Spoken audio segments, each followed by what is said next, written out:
जय स्टूडेंट्स आज ভিডিঅ'খনত আমি ক্লাস 6 সমাজ বিজ্ঞানৰ ইতিহাস পাৰ্টটো চাম লেসন নম্বৰ 14 হয় আমাৰ এটো নামটো আছে মহাজন পদ নহয় লেসন নামটো কি আছে মহাজন পদ আজি আমি ইয়াৰে কোৱেশ্চন সেটটো চাম but before starting the class welcome to my youtube channel exam jyoti and let's start the class with the first question প্ৰথম কোৱেশ্চনটো চাম হসামিছে নিৰ্ণয় কৰা প্ৰথম কোৱেশ্চনটো আছে হসামিছে নিৰ্ণয় কৰা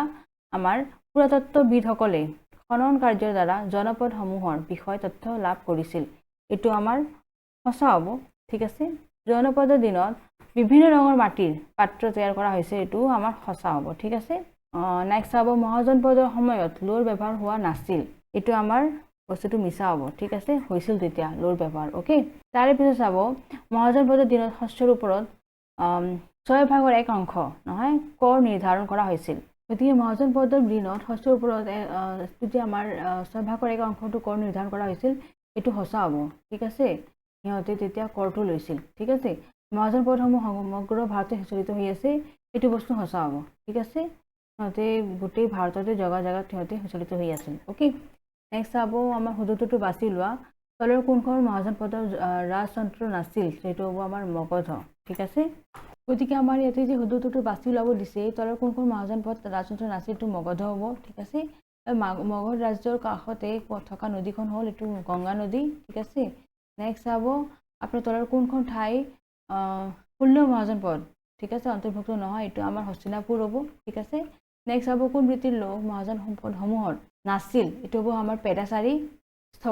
স্থপতি ঠিক আছে নেক্সট হ'ব আমাৰ কোনজন ৰজাৰ দিনত মগধ সাম্ৰাজ্যত পৰিণত হৈছিল এটো হ'ব আমাৰ চন্দ্ৰগুপ্ত মৌৰ্য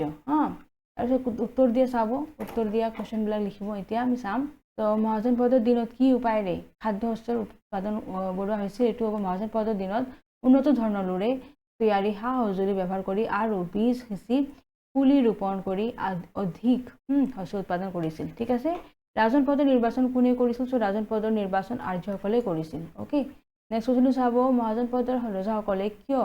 দুৰ্গ নিৰ্মাণ কৰিছিল সো আনৰ আক্ৰমণৰ পৰা নিজকে ৰক্ষা কৰিবলৈ নিজৰ প্ৰতিপত্তি বজাই ৰাখিবলৈ মহাজন পদৰ ৰজাসকলে দুৰ্গ নিৰ্মাণ কৰিছিল ঠিক আছে মগধ শক্তিশালী হোৱাৰ মূল কাৰণবোৰ কি আছিল মগধ শক্তিশালী হোৱাৰ মূলতে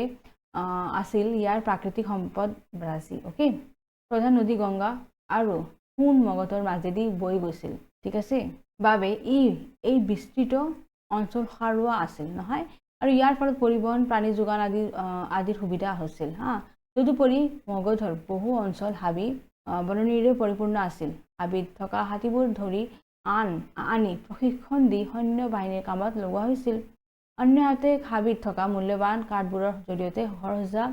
জন্তুৰে টানা গাড়ী সজা ৰথ আৰু অন্যান্য সামগ্ৰী প্ৰস্তুত কৰা সহায় হৈছিল ঠিক আছে ইয়াৰ উপৰি মগধৰ কোনো অঞ্চলত লোৰ খনি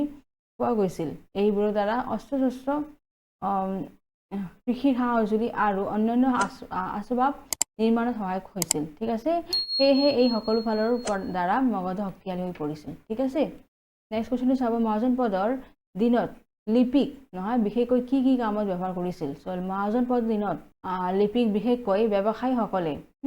তেওঁলোকৰ প্ৰয়োজনীয় হিচাপ নিকাচ ৰাখিবৰ বাবে আৰু দূৰ দূৰণিলৈ খবৰ পঠিয়াবলৈ লিপি প্ৰয়োগ কৰিছিল ঠিক আছে লিপিৰ সহায়ত ৰজাসকলে কৰ সম্পৰ্কীয় হিচাপ লিখিত ৰূপত ৰাখিছিল ঠিক আছে নেক্সট চাব কোৱেশ্চনটো আমাৰ 4 নম্বৰটো কটো জনপদৰ দিনত ৰজা নিৰ্বাচন আৰু বৰ্তমান শাসকসকলৰ নিৰ্বাচনৰ মাজত কি অমিল দেখা যায় সো জনপদৰ দিনত ৰজাক নিৰ্বাচিত কৰা হৈছিল আনহাতে বৰ্তমান শাসকসকলক নিৰ্বাচন জনসাধাৰণে ভোটাধিকাৰী দি নহয় সাব্যস্ত কৰি নিৰ্বাচিত কৰে হয়নে এতিয়া আমিহে নিৰ্বাচন কৰো হয়নে কিন্তু তেতিয়া কি আছিল সিহঁতক এনেকুৱা নহয় যে আমি নিৰ্বাচন কৰিছিলো হয়নে এতিয়া একবাৰ যদি ৰজা হৈ গ'ল তাৰ নেক্সট নিজে হৈ থাকিব এনেকুৱা আছিল ঠিক আছে তাৰপিছত নেক্সট কোৱেশ্চনটো চাব আমাৰ মহাজন পদসমূহৰ সময়ত জনসাধাৰণে কি কৰ উঠাইছিল তো মহাজন পদৰ সময়ত শস্যৰ ওপৰত আৰোপ কৰা হয় কৰ সৰ্বাধিক গৰুৰ বুলি বিবেচিত হৈছিল কিয়নো ৰাজ্যখনৰ সকলো লোকেই আছিল খেতিয়ক শস্য উৎপাদনৰ 5/1 অংশ কৰ হিচাপে ৰজাক দিব লাগিছিল হয়নে একচুয়ালি টু 6 হ'ব ঠিক আছে 6/1 ইয়াক কোৱা হৈছিল ভাগ বা অংশ নহয় বাৰে বা হিপিনী সকলেও মাহত এদিন ৰজাৰ ঘৰত পৰিশ্ৰম কৰি কৰ আদায় দিবলগীয়া হৈছিল হয়নে পশুপালক সকলেও